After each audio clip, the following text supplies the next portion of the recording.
And welcome everyone to the ODI Educational Seminar for December. Today we're brought to you by the Arbuthnot Dairy Center. The Arbuthnot Dairy Center was established in 2010 at Oregon State University's Food Science and Technology Department as a result of a generous donation from Paul and Sandy Arbuthnot, establishing an endowment in their name. The Arbuthnot Dairy Center focuses on training students in dairy science, preparing them for impactful careers in the dairy industry. Students do this through conducting applied research focused on solving industry challenges. The center also supports the dairy industry through collaborative innovation projects and technical problem solving locally, regionally, and beyond. And today we are joined by Sara Maruyama. Sara is currently completing her MS degree at the Department of Food Science and Technology at Oregon State University. She earned her BS degree in 2015. Upon completing her undergraduate degree, she worked for Tillamook County Creamery as an associate R&D scientist. She worked on a variety of new product development and improvement projects. As a result, she is familiar with the challenges that accompany clean label reformations in dairy. Her prior experience supported her thesis project, which sought to uncover how different ingredients and sensory qualities impact consumer preferences. This project is a collaboration between Oregon State University's Food Science and Applied Economic departments. She is co-advised by Dr. Juyen Lim and Dr. Nadia Streletskia. And with that, I will welcome Sara. I'm going to stop my share. She is a co-host and she can start her share. Take it away, Sara. All right. All right, can everyone see my screen? Good, okay, let me just get organized here. All right, thank you everyone for attending my presentation today. I'm really excited to be presenting the kind of work that we're doing at Oregon State, and I think it's very relevant to the dairy industry. So with that being said, I'd like to get started. And I'd like to begin this presentation with just a little bit of motivation into why we're looking at this type of research. So the clean label movement is a very persistent consumer-driven trend that has really evolved into more and less of a expectation of consumers rather than nice to have. And this continues to be frustrating because as we stand today, there still is not a legal definition of what a clean label or natural food is. However, research we have available suggests that consumers who are interested in natural foods are looking for those that have very short, kind of bare minimum ingredient lists that contain simple, familiar ingredients. Oftentimes, these are referred to as kitchen cupboard ingredients because they are typically things that consumers have within their own home. So while there are multiple factors that are responsible for shifting consumer preferences in favor of clean labels, research has identified health as being a major motivator for consumers who are looking for these particular types of foods. And this, of course, means that clean labeling is very relevant to the dairy industry because it really is the health and wellness benefits of dairy that we really focus on in regards to our product development and our innovation. So we know that product development is a very challenging process. And of course, clean label product development and reformulation comes with some additional risks and challenges. In particular, they have some pretty big price and quality implications for both the processor as well as the consumer. Now, typically these reformulations involve removing certain ingredients that are viewed as being unnatural. And these ingredients actually perform very important functions within a food. So we tend to notice that there is somewhat of a decrease in the sensory qualities of these clean label reformulated foods. And in addition to this, natural ingredients tend to be more expensive than the traditional modified or synthetically derived ingredients. So there's also an increase in the price to produce these foods for the manufacturer. And of course, this eventually gets passed on down to the consumer. So the big risk here is that we are essentially developing these products. They meet a clean label standard. They don't taste as good, and we're expecting our consumers to pay more for them. I personally do not feel comfortable with this. I don't think anyone really does. And what our research is really hoping to address is to, first of all, determine how much or what kind of premium will consumers pay for that clean label or that minimal ingredient list. And in addition to this, we'd also like to know what is the relative impact of ingredients on consumer preferences. And factoring in this quality conundrum that comes with clean label reformulations, we want to know what the impact of a clean label is in the case of a product that is perhaps compromised in its sensory qualities due to that reformulation. So moving on, let's first of all go over our project and research objectives at hand. Our overarching objective is to investigate how price, different ingredients, and sensory quality impact consumer preference for dairy products. We can then break this down into two individual research objectives, the first of which being to gain a better understanding of how consumers perceive common ingredients in dairy products. And this was achieved using an online administered consumer survey. Our next objective is to investigate the relative impact of product characteristics on consumer preferences. And this was accomplished using a choice experiment. And I will explain what a choice experiment is a little further on in this presentation. Now, in order to elicit consumer perceptions and preferences for dairy products, we wanted to use a focal dairy product to design these two studies around. And we decided the best product to use was yogurt. So now I'd like to go over just the specific objectives to our survey. First of all, we wanted to measure the perceived naturalness of common yogurt ingredients.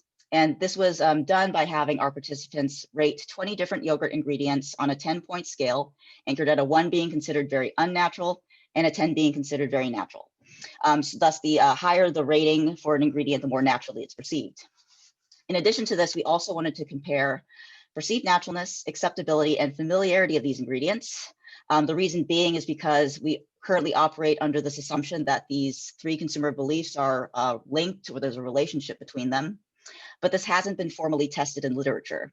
So first of all, we wanted to find out if an ingredient is considered to be natural, is it also considered to be acceptable? And also, are familiar ingredients in fact acceptable by consumers? Is familiarity a good indicator of an ingredient's acceptability the way we believe that it is? The next objective is to assess the impact of providing source and functionality information on ingredient acceptability. In particular, we want to know if we provide more information about these ingredients, will it improve consumer acceptance of them? And last but not least, we wanted to use this survey to determine whether or not there are some sociodemographic characteristics of consumers that could best be used to predict perceived naturalness across a wide variety of ingredients. And this, of course, could be very useful for companies in the effective marketing of their products to target consumers, such as parents who shop for their children or millennials. So now I'd like to go over the results of our survey, starting first with just a brief rundown of our sociodemographic makeup. So in total, we collected 526 completed surveys. 92% of our participants reported to be primary grocery shoppers. The mean age was about 39 years old, between 18 and 65. 70% of our respondents were female, 30% were male. The education level of our sample were that 73% were reported to have at least a bachelor's degree. And then 34% of our participants reported to shop for children 18 years old or younger. So in this next slide, I'm going to reveal to you which ingredients we tested, as well as their mean naturalness ratings. So these are the 20 ingredients that we tested in our survey. As you can see, these ingredients could then be categorized into 4 different ingredient categories. We tested various sugars, coloring agents, preservatives, and stabilizers or thickening agents. We felt that these ingredients and the respective categories were a good representation of the ingredients that are currently being used in yogurt formulations. Now, what we've done with this figure here is, first of all, we've ranked these ingredients based on their mean naturalness perception rating. So we've ranked them in descending order, mind you. So here on the very left-hand side of the figure, we have cane sugar that was on average perceived as being the most natural ingredient we tested. And no surprise here on the very right, we have red 40, which was considered on average to be the least natural ingredient that we tested. In addition to this, in addition to this, we've also color coded these ingredients by their respective categories. Organizing this information in this manner simply provides us with a very nice way to visually assess how these ingredients compare to one another, both within and between their respective categories. So the first observation that we gleaned here was that the sugars were ranked within the top 50% of these ingredients. This finding suggested to us that these sugars, or perhaps sugars in general, may be considered to be relatively natural by consumers. On the other hand, we saw that the coloring agents and preservatives were ranked either within the top or bottom 4 ingredients we tested. This suggested to us that the ingredients in these categories were considered to be quite polarizing by our consumers. But I think more importantly that within these categories, there are some unnatural, unclean ingredients, such as potassium sorbate and red dye number 40, as well as some naturally perceived ingredients. So there appears to be some natural alternatives to these more traditional, less clean ingredients. And then not to forget, there were the stabilizers and the thickening agents, which we found to be kind of clustered here in the middle and towards this unnatural end of the spectrum. So this finding suggested to us that stabilizers in general may not be perceived as being very natural by consumers. So now let's look at how naturalness, acceptability, and familiarity compare with one another. If you look here, you'll notice that there were only 9 ingredients that we tested across these 3 consumer beliefs. It would have been really interesting, I think, to test all 20, but we really wanted to minimize the cognitive burden on our participants. So we decided to narrow down the selection of our ingredients to these 9. But what we did here was we tried to select ingredients, representative ingredients, mind you, from each category. For example, we have vegetable juice here, which we hypothesized would be one of the more naturally perceived coloring agents. And then we also included carmine, which we hypothesized would be considered one of the least or lesser natural perceived coloring agents. So again, we have organized this figure in descending order based on these ingredients' mean naturalness ratings. And what we noticed when we looked at it like this is that, first of all, perceived naturalness and acceptability seem to generally follow the same rank order. The only exclusion or difference here is that fructose and milk protein concentrate are simply flipped within ranking. On the other hand, when we looked at familiarity, we noticed that there were 3 ingredients in particular that really stood out as deviating from that rank order. And those ingredients were sugar, cornstarch, and fructose. So what this suggested to us was that familiarity may not always be the best indicator of an ingredient's acceptance or perceived naturalness. If you recall, we also wanted to test what if there was any impact in providing an ingredient function on ingredient acceptability. So what we have done here is we're providing the results of some paired t-tests. These t-tests were used to compare each ingredient's initial acceptability rating with its acceptability rating once we provided an ingredient function. You may also notice here that there were only 6 ingredients that we tested. We tested 2 ingredients from each category, with the exception of the sugar category. As researchers, we thought that the function of sugar within a food was relatively well known to consumers. I know that sometimes sugar serves other purposes than just sweetening foods. However, you would never add sugar to a food for the purpose of stabilizing or preserving it without that food actually being sweetened by the sugar as well. So another thing I wanted to point out is that the functions we tested were the functional role that an ingredient serves in food processing. We did not test any functional benefits that an ingredient may serve to a consumer. So there are a class of different ingredients that are referred to as functional ingredients. These ingredients provide some additional benefits to consumers beyond just general nutrition. Things that are considered functional ingredients are, for example, flax seeds, which are a good source of omega-3s, and green tea, which is known for its antioxidant properties. Now, getting back to the results here, the results of our paired t-test revealed that there was no significant difference in the acceptability of these ingredients when we provided the ingredient's function. So this finding suggests that perhaps if you are not legally required to label a function for your ingredient, it may be best just to exclude that information from your label. So now let's look at the impact that an ingredient source has on ingredient acceptability. This figure here again displays the results of paired t-tests. And when we tested the impact of an ingredient source, there were 3 ingredients that we tested. We tested 2 sources for sugar. We tested carrageenan and we tested carmine. Now, we found that the acceptance of these ingredients was impacted once we provided some source information. First of all, sugar was rated as being more acceptable by consumers, regardless of whether sugar cane or sugar beet was called out on the label. And we saw a very, very large improvement in the acceptance of carrageenan when its source was presented as seaweed. Now, this particular finding suggested to us that perhaps consumers were relatively unfamiliar with what carrageenan was and what its source was. And once they discovered that it was derived from a plant-based source, I think it really did improve their acceptance of it. And of course, there was no impact to the acceptance of carmine. Personally, I was a bit surprised. I thought once we revealed its source as being an insect, consumers would be less accepting of it. But this finding suggests that perhaps consumers are well aware of the source of this particular ingredient.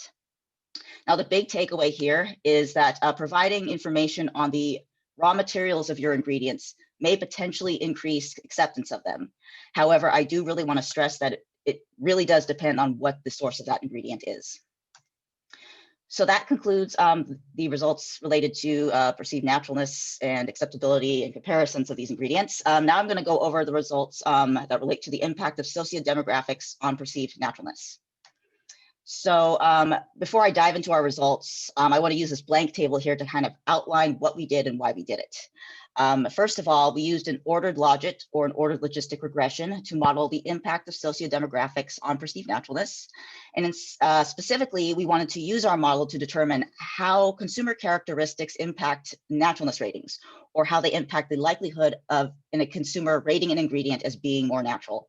So for example, perhaps we are interested in determining what the impact of being female has on perceived naturalness.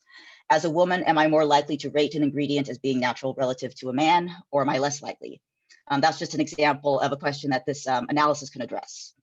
Now, we collected a lot of sociodemographic information on our respondents. And as we went through our analysis, we determined that we're really only 3 variables that were found to be good at having a significant impact across a wide variety of these ingredients. So those variables were age, ingredient knowledge, and children. And I will go into more detail regarding what these variables mean, as well as what the results are. But in terms of their impact on the perceived naturalness of these ingredients, we find that for the variable children, it was found to have a significant impact on the perceived naturalness of 5 of these ingredients. Ingredient knowledge had an impact on 12 of them, and the variable age had a significant impact on the perceived naturalness of 14 of these ingredients. So now let's go over the impact of children on perceived naturalness.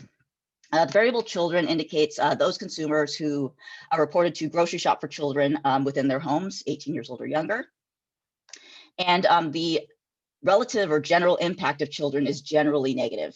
If you look across the results on this table, most of them are less than 1, or at least there are for 15 out of 20 of these ingredients. If the result's less than 1, it indicates there's a negative impact. If the results were greater than 1, it would indicate a positive impact.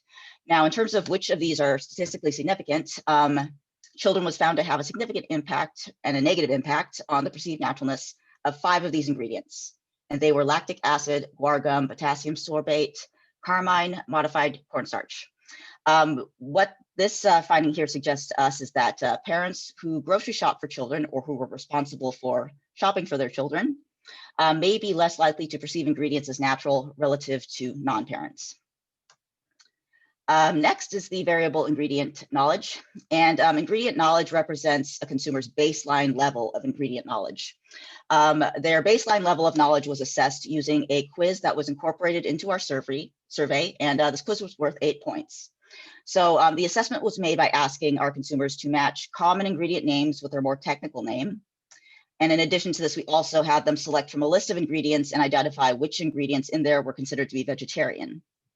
Now, the general trend we see here is that higher levels of ingredient knowledge generally have a positive impact on perceived naturalness. And in particular, there were 12 ingredients that were impacted by this variable. So the key takeaway here is that increasing ingredient knowledge may potentially improve perceived naturalness. Our next variable is the variable age, and the variable age represents the age of the respondent, which, if you recall, is between 18 and 65 with a mean of 39. In general, the impact of age is positive. And in terms of what is significant, we find that age has a significant positive impact on 13 of these ingredients, and then a negative impact on the perceived naturalness of red 40. The big takeaway here is that older consumers are generally going to be more likely to perceive ingredients as being natural relative to younger consumers.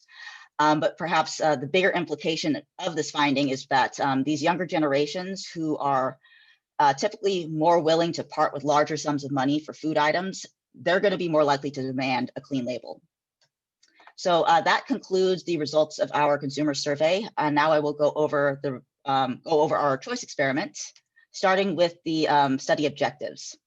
So for this particular study, we aim to measure the relative impact of price, different ingredients, and sensory defects on the likelihood of a purchase using a hypothetical choice experiment. Choice experiments are a quantitative method of eliciting consumer preferences for goods and services. And in these studies, individuals are tasked with making selections for hypothetical goods across several choice sets. And within each of these choice sets, the attributes that are used to describe these different hypothetical items vary across the different ones that are presented. So what these studies can do is they can potentially provide some insights regarding how and if consumer preferences are influenced by the attributes that we test. Now, for this particular study, it was really important that we narrow down our focal product to something more specific rather than just broadly yogurt. So we decided to focus the study on investigating consumer preferences for 32-ounce varieties of plain yogurt. I'm going to take a drink of water real quick. All right. So in this next slide, I will start going over how we went about designing the study. So the first thing that we needed to do was we needed to narrow down which ingredients we wanted to test because it just wasn't feasible to be able to test all 20. So if you recall, there were these stabilizers and thickening agents that weren't perceived as being very natural. And because of this, I really wanted to focus on these ingredients for our choice experiment. Now, we tested 10 of these, and even 10 was a bit too much for the study we were doing. So I ended up selecting these 4 stabilizers. I chose pectin, cornstarch, and milk protein concentrate because these are 3 of the most frequently used stabilizers that I was observing on yogurt labels. And I also included carrageenan. Carrageenan is a stabilizer that actually isn't used in yogurt very often. However, it's a very important ingredient within the dairy industry. In particular, I know it's used to stabilize cottage cheese dressings, flavored milks, as well as ice cream. And it's also an ingredient that's received a lot of really negative press in the past. And as a result of that, it has been targeted for many reformulations within the dairy industry. So I wanted to include this ingredient to see if, in fact, consumers are avoiding it the way that we suspect. Now, the image you see on this screen here is a screenshot of one of the actual choice sets that I used in my experiment. Each choice set that we presented to our consumers contained 2 hypothetical yogurts and an opt-out option. Now, this no purchase option is really important for these types of studies because if you think about it, with very few exceptions in the real world, you're never forced to buy something that you don't really want. So if, in fact, a consumer encounters a choice set with 2 items that they know they would never buy, they need to be able to opt out of that purchase. So the yogurts that are described in these the yogurts that are described in this choice sets are described by 3 different attributes. The first attribute we have here is ingredient list. And each ingredient list consisted of a baseline list of just cultured pasteurized milk. Within our analysis, those yogurts that just had this baseline list were identified as our clean label yogurts. And every other ingredient list could then contain anywhere from 1 to 4 different stabilizers, the ones that you see right here. Our next attribute is a sensory quality attribute. And because we were looking at stabilizers, and because stabilizers are important for yogurt texture, I wanted to focus on texture as our sensory attribute of interest. Now, instead of going with just direct sensory descriptors, we decided the best way to go about this would be to describe the textures or give a written description of them. So in our analysis, we identified one of those descriptions as being good texture. And that was described as consumers generally perceive the texture of this yogurt to be good and free of defects. For example, smooth and creamy. And then the poor texture was described as consumers generally perceive the texture of this yogurt to have some defects. For example, grainy or lumpy. The last attribute that we have here is a very standard attribute in these types of studies.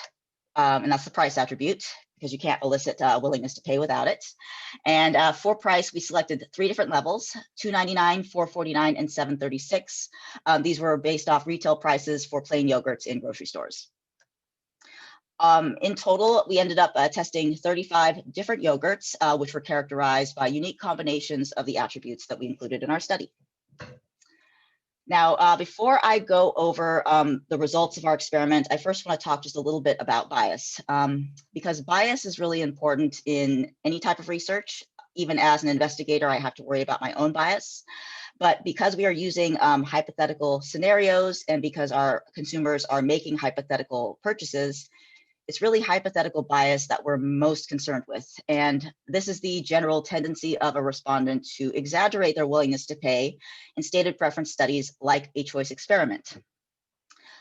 So if you think about it, in these types of studies, consumers are asked whether they would buy something or whether they would pay a certain amount for something.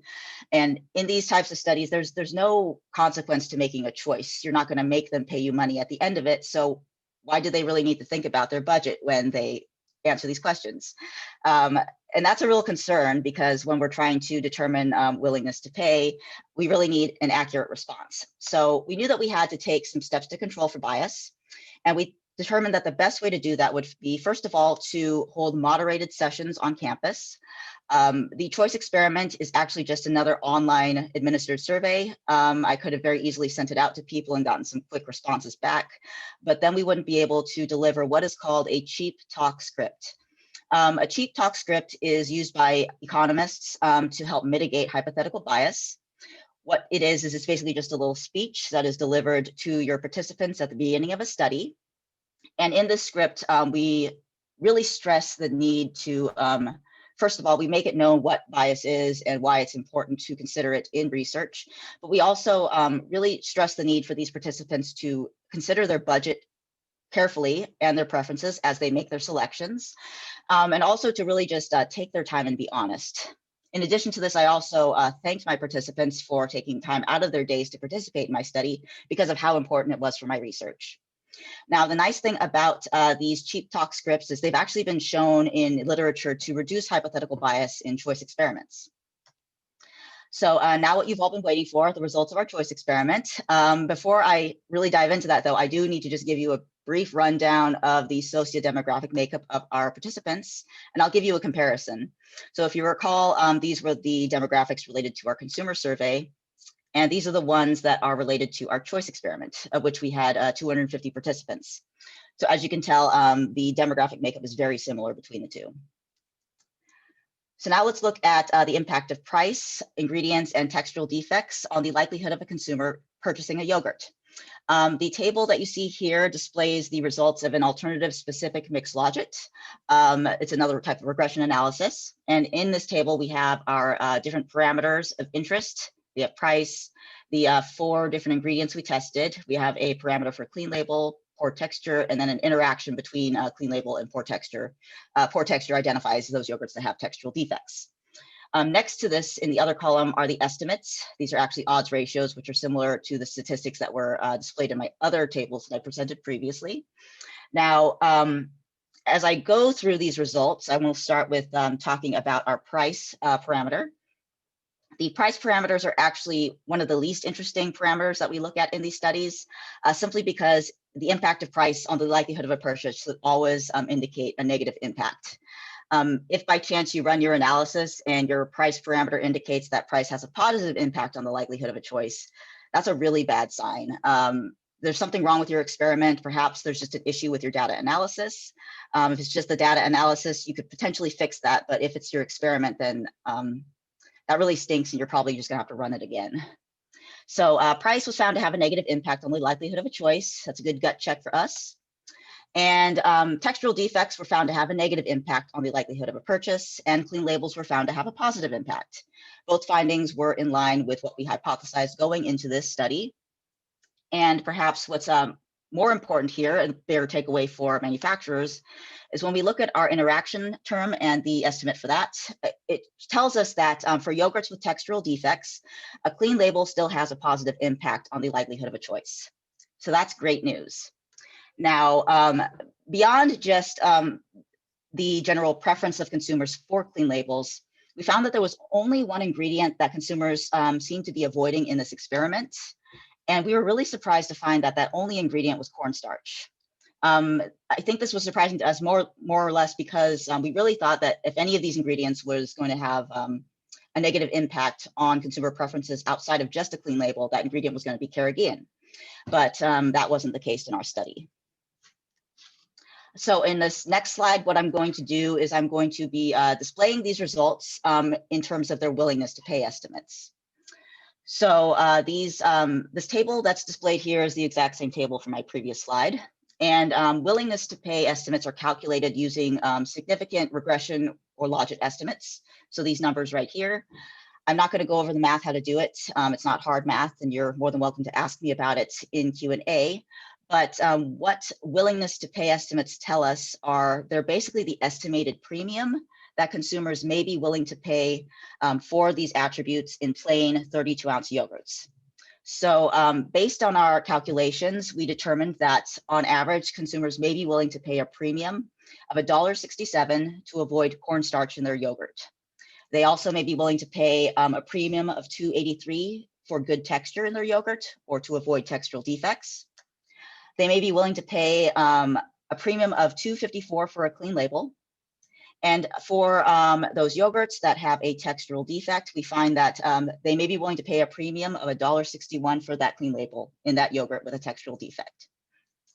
So now let me just quickly summarize our findings here. First of all and foremost, a clean label is very important. In our choice experiment, it was found to increase the likelihood of a purchase. Textural defects, or I'm sorry, texture or sensory qualities are also important. However, we find that on average, consumers will accept a textural defect in a yogurt that has a clean label. Perceived naturalness of ingredients varies widely in some categories, but not others. And in particular, it's really the stabilizers and thickening agents that appear to be of most concern in regards to clean labeling. So what that implies for manufacturers is that if you are currently creating yogurts and you're looking to clean up those labels, if they have stabilizers in them, I would really focus my reformulation efforts on those types of ingredients. In terms of specific impacts from stabilizers, we found that cornstarch was the only one that had a significant negative impact on the likelihood of a choice for yogurt, and that's beyond just general consumer preferences for a clean label. This finding was probably the most important finding to me in this research project because it really highlights the importance of context in these types of studies that examine consumer preferences. If you recall from our consumer survey, cornstarch was rated as being one of the more naturally perceived stabilizers, in fact, only second to pectin. So apparently it was judged very different as a standalone ingredient in our survey, as opposed to how it was judged within the context of a food label in our choice experiment. So context is very important in these types of studies. Additional findings are that providing an ingredient source can potentially improve consumer acceptance of an ingredient, as it was shown to have a positive impact on the acceptability of sugar and carrageenan. However, recall that there was no impact to carmine, which has an undesirable source. So bear in mind that the potential for ingredient source to improve acceptance, it really depends on what that source of an ingredient is, and also probably likely what the ingredient itself is, as well as the food that is being used in. Providing functions for our ingredients did not have an impact to acceptability. This suggests that if you are not legally required to label a function for your ingredients on your package, it might be best just to exclude that information. Clean labels may be very important for consumers who grocery shop for children as well as millennials, and they may be less important for older generations and those who are not responsible for providing food for children. And last but not least, improving consumers' baseline knowledge of ingredients may be actually very powerful in improving their acceptability of those ingredients. Any type of educational outreach is very challenging. I'm always trying to rack my brain as to provide a suggestion, but I do think overall that this is a really important consideration to make for our industry as well as the food industry in general. So that concludes my presentation, and these are my references. I'd also like to express my sincere gratitude to the Build Dairy program as well as the Western Dairy Center for so generously funding my research. And with that being said, I will happily take questions. All right, we are starting our Q&A Q&A session. And if you click on participants down at the bottom, you can see all the participants and you can raise your hand down at the bottom. I can't see everybody, so you can raise your hand, but I may not see it. Sarah, can you close your window? I can see more people. Robin, Yes. her hand up. Hold on. Stop share. There we go. There we go. Now I can see more people. So now if you can't find it, just raise your hand. Robin Frogen had her hand I'll up. unmute Robin. Go ahead. Hey, Sarah. Great, Hi, Robin. great talk. Nailed it. When you were looking at the premium price increases along with a textural defect, was there anything that said that or showed you that it was possibly a bigger brand name or a well-known brand name? Like, I'd be willing to pay that extra amount because I know this company has always done the right thing for food.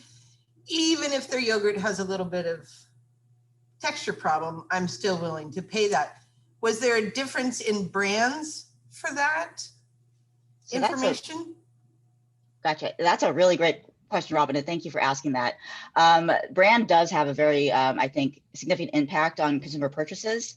However, we did not include any branding within this experiment. The reason being is because this is kind of some foundational work where we really wanted to determine what the impact of textural defects were considering different ingredients or clean labels. So if we were to include branding in there, then that would be just another influencing factor, and we would potentially not be able to really tease out just how sensory qualities and clean labeling are interacting with one another in regards to consumer preferences. Great, thank you. Yeah, thank you. Thank you, Robin. We're giving away 3 $20 Amazon gift cards, and you are a winner. So we will send one along to you. And we have Steve Marco with his hand up. I'm asking him to unmute. Hi, Steve. Wow, with the knowledge of Amazon cards, you're gonna get a flood of hands raised, I bet. So nice job, Sarah. My question is on the perceived naturalness. I seeing the graph and then the scores of a mean score. Can you talk a little bit about how those were rated and how people actually, was it just a 1 to 10 personal feeling of naturalness, or how was that scored? That's exactly what it was. What it was is the way we presented it was just kind of like a bar that consumers could then move a little thing across to be able to select how naturally they perceive these ingredients. And they were, all of our ingredients were displayed together, so they could definitely kind of look at these ingredients and then adjust as needed how naturally they perceive them relative to other ingredients. And I think we did have a middle anchor sort of in there somewhere that said neither natural or unnatural, kind of in the middle of that bar. Okay, thanks. Thank you, Steve. You also won a $20 Amazon gift card. And Woo! Robin had her hand up again. Did she have a follow-up? No. Okay, I'll lower her hand. Elizabeth. And Lisbeth has a question. I'll let Lisbeth go ahead. She doesn't qualify, unfortunately, but she can ask the question. Oh, she's still on mute. Unmute. Go ahead. I would hope that we have more questions as well anyway. I do have a question about this research was done for yogurt, and I'm sorry I joined late, so I don't know if you addressed what the implications might be for other dairy products, or if there's a need to repeat this research for other dairy products. I think it would be good practice to repeat this research for other dairy products. In particular, I'm very interested to see if perhaps cornstarch may be more accepting or acceptable in yogurts that have fruit flavoring in them. So I would be interested in doing that kind of research or looking into that kind of research. However, I do think in general, there is a very clear preference in dairy consumers for cleaner labels. So aside from that, maybe testing the impact of other types of ingredients aside from stabilizers would also be very interesting. Thank you. Mm-hmm. Okay, we have a question from Ann next. Ann Getsky. And I'm unmuting her now. Go ahead. Oh, you're muted, Anne. Did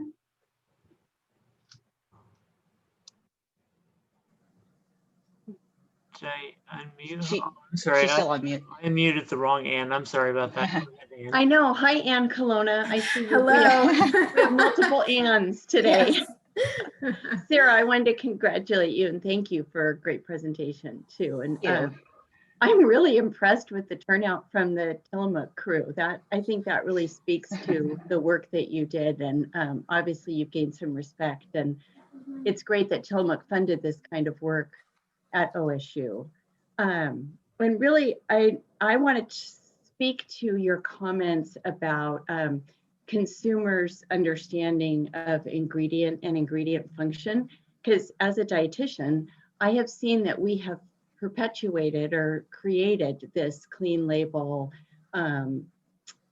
demand from consumers right now. And so, and actually I'll just share, and maybe you can comment regarding your own classmates and students, but you know, as much as we're champions for taste, I've observed with all the dietetic interns that I've worked with through the years that, and this is completely something that I have surmised on my own, there's no research to back this up, but I see that they tend to convince themselves to like a product either based on the nutrition facts label or the ingredient label. And your research bears that out in terms of they're willing to accept what we might consider a suboptimal texture based on that label work. So in terms of a question, I guess I'd say if you had access to the nutrition community and educating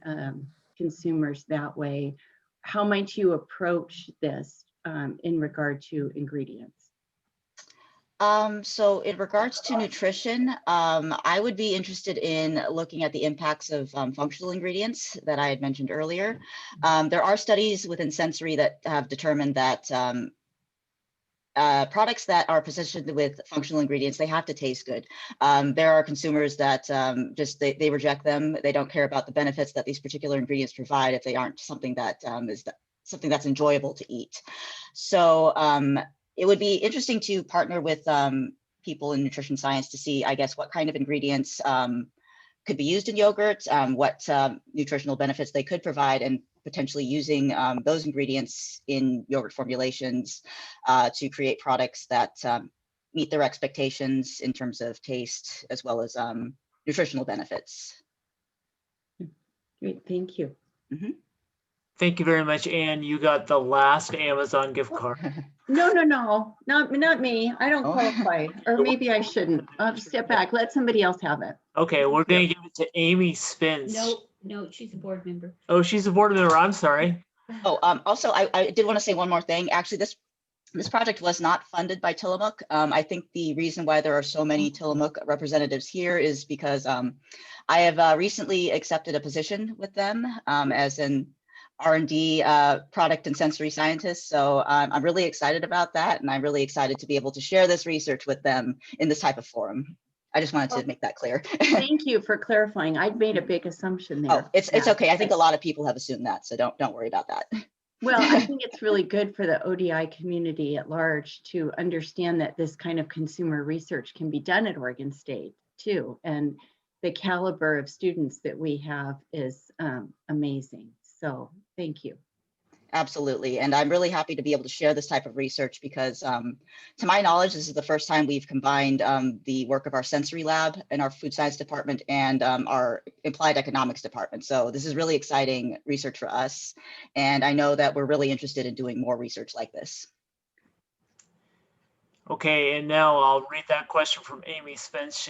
Sorry, she's on the board. She can't get the card, but over the chat, she said, how were the consumers chosen for the consumer panel survey? Congrats. Thank you, Amy. So our consumers were screened. First of all, we screened them based on their age. We really wanted to target those between 18 and 65 since we felt they were going to be doing a significant amount of grocery shopping and making purchasing decisions within their household. We also targeted frequent yogurt consumers. So anyone who reported that they consumed yogurt or purchased yogurt at least once every other week was allowed to potentially participate. Furthermore, I decided to exclude those students who were studying food science and anyone who reported to be working within the food or beverage industry.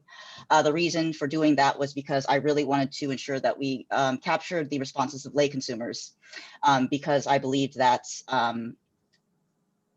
people like us tend to view ingredients a bit differently since we work with them and we know what they do in foods.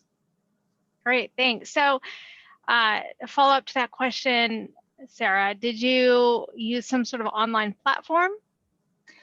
Yes, I designed my screening survey and all of my surveys using Qualtrics.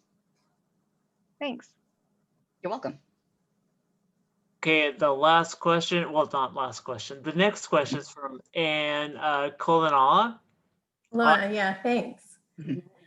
Great talk, Sarah. So just some quick questions to follow up on the consumer base. Was your consumer base a national base, or was that a Corvallis sample for the 562? What kind of incentive was provided? And then finally, I noticed that the education of that group was very high. So do you think that your results would replicate across the country where maybe that's not necessarily the case? Right. More representative sample, yeah. Yeah, thank you, Anna. Those are excellent questions, and I'm glad you asked. So we recruited primarily in Corvallis, and mostly through Oregon State. Both our pool of panelists consisted of a lot of students, as well as staff and faculty within the university. We did end up getting some responses from people that had zip codes based outside of Oregon, but that was a very few number of people. So that was where we recruited and the type of consumer that we recruited in terms of their regional area. The second question was in regards to how we compensated them. What we did with this was, for the large survey, what we did was we basically anyone who filled out the screener even was allowed to participate in a raffle for one of 5 $50 Amazon gift cards. So each individual was not individually compensated, but they could potentially gain a very large prize if they just completed even just the screening survey. And then in terms of your last question regarding how representative our sample of consumers were to the general population, to be honest with you, they weren't. Obviously, they were very highly educated. They were predominantly female. And even I think the income information, or the income level of them that I didn't share, was a bit higher than the general population of either Corvallis, Oregon, or even the United States.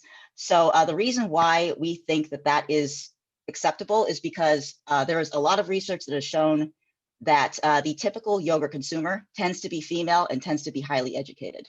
So while we may not be able to extend this to the general population, I would argue that the frequent yogurt consumer is not typically representative of the general population. And I would anticipate we would see similar results looking at yogurt consumption in different areas across the United States. Thank you for your question. Thank you, Anne. You won the final Amazon gift card, so congrats on that. No, you don't want it either? We're going to keep passing it down. You guys are so generous. So does Abigail Kemp want it? I don't need it or want it, but I do have a You don't question. need it, want it. Okay, we're No, going to keep going. But pass. ask your question though. So Sarah, great job. I'd love to know if you could talk a little more about why you chose the 32-ounce size, and knowing that purchasing and pricing dynamics for the single serve cups are a little bit different. How do you think some of this would apply for a smaller size product? I'm not sure how to answer how this would apply to a smaller size. However, in terms of the reason why we opted for the product that we did, honestly, the simplicity of the labeling for plain yogurts makes these types of studies just, you just get better results. So if we were to provide more complicated ingredient labels that had, like a fruit prep, different things, obviously we would fix those across the different treatment or the different alternatives within each choice set. But I think that as consumers read these different labels, it tends to be kind of hard for them to really capture what's different between these two. And we really just wanted to know what the impact of these stabilizers were on their preferences. Honestly, I think it would be good to do another type of experiment with smaller single serving fruit flavored yogurts. And in particular, I think they'd be a good candidate for an experimental auction, which is a type of study where consumers actually get to try products and then actually bid money on them and potentially part with money for those products. So it's a really good way to gauge how much they're actually willing to pay, and it kind of minimizes that hypothetical bias even more.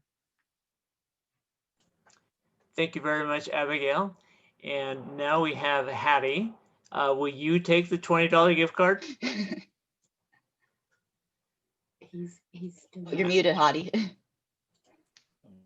All right. Can you hear me now? Yeah, I didn't know you. Sorry. Okay, Will sure. you take the Why gift not? card? Yeah, I do. Yeah. Okay. Sarah, congrats on the great work and presentation, your new job, all of that.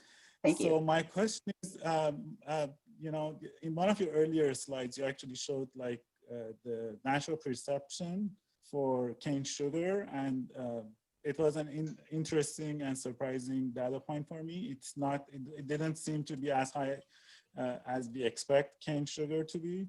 I'm wondering if there is a confounding variable impact of, you know, basically nutrition. Sugar in yogurt, you know, is not something that at least recently has had a lot of, across many products, including sugar. I think particularly consumers do not like high sugar yogurts. I'm wondering how you controlled for that confounding impact of, you know, nutrition. So let's see, cane sugar was presented only in our perceived naturalness questions. We didn't ask our consumers about whether or not they accepted those ingredients or not. However, I do think you're absolutely right. There is definitely a very increased demand for yogurts that have lower sugar content, because more and more we're finding that sugar is very detrimental to health in terms of obesity and a variety of different metabolic disorders. However, if we go back and look at, I'll provide this deck of slides for you guys to look at later, but when we look at familiarity, or I get not familiarity, but acceptability and naturalness, when sugar was tested across those different consumer beliefs, we do find that the familiarity is very high for it, naturalness is higher, and acceptability, I think, is lower. So consumers, I would say definitely, or I shouldn't say all consumers, but there is definitely demand for lower sugar content in their yogurts. Although it does appear that sugar is an ingredient they do think is natural, maybe not so much acceptable. Yeah, on that note, to Elizabeth's point, I think it would be interesting to repeat such a study for ice cream, which is typically a higher sugar, you know, and more acceptability for sugar in it.